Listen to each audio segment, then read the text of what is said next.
We hear from a gentleman the following question. This question is about me, actually. Do I believe that Post-Vatican II ordinations in the Novus Ordo are valid? And I would say that depends. I think I might have answered this question once before in another forum. But I have good reason to believe that they are not valid.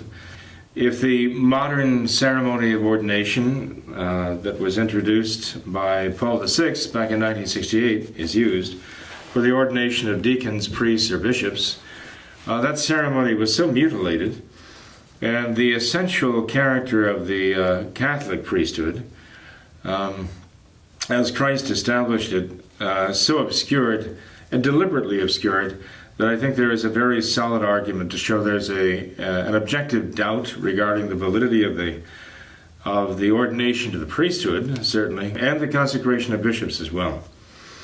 Of course, the validity of an ordination depends upon a number of factors. There's the matter, the form, and the intention.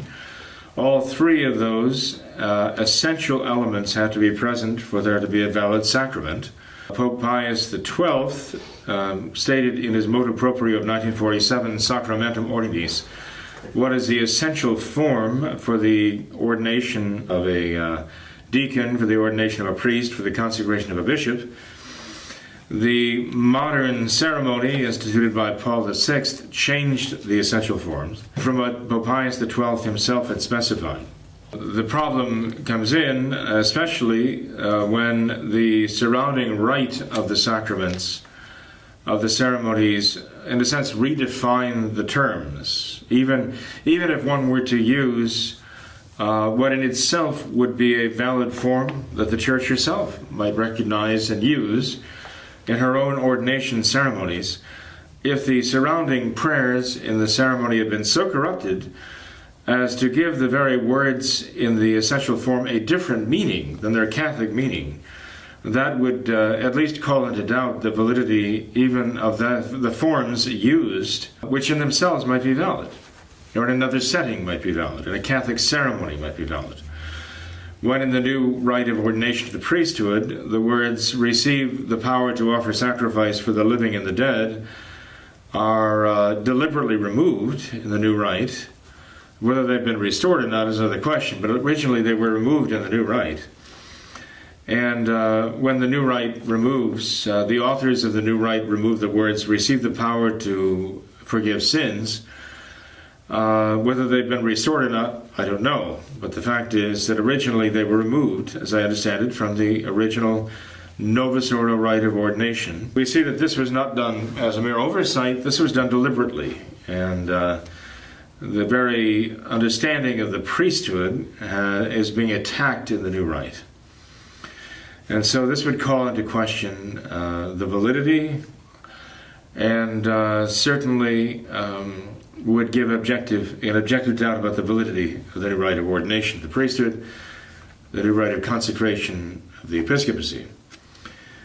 So you have a question of whether a man who is approaching the ministry in the modern church, the modernist church that has come out of Vatican II, whether he has a real concept of the Catholic priesthood or not, if he intends to be a Catholic priest or not.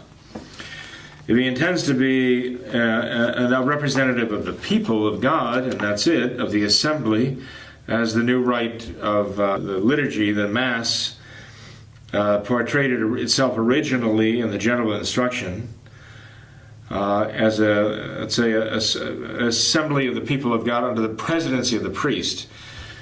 If a man is approaching ministry in the Novus Ordo, is this idea that he's presiding over the assembly, not as an alter Christus, another Christ who's speaking with the authority of Christ in confecting the sacraments, then he would have a fundamentally not only alien but contrary concept of the priesthood. And if he approaches ordination with that contrary concept of the priesthood, that would certainly be an impediment to being ordained a real Catholic priest. The intention wouldn't be there to be a real Catholic priest. If he goes to a bishop who is going to ordain him, And the bishop himself has a contrary concept of the priesthood. The orders that he's supposed to be conferring, he has definitely an obstacle which rejects the very meaning of the sacrament that he claims to be conferring. That would be a problem with him ordaining validly. If the ordaining bishop himself is not validly consecrated because the new rite of consecration is invalid, or doubtfully valid, then the best we could say is that his ordinations would be of doubtful validity, which means in practice a Catholic could not avail himself of them in any way, could not touch them. So there are a number of questions that arise here, layers of questions concerning the validity of the new rite of ordinations.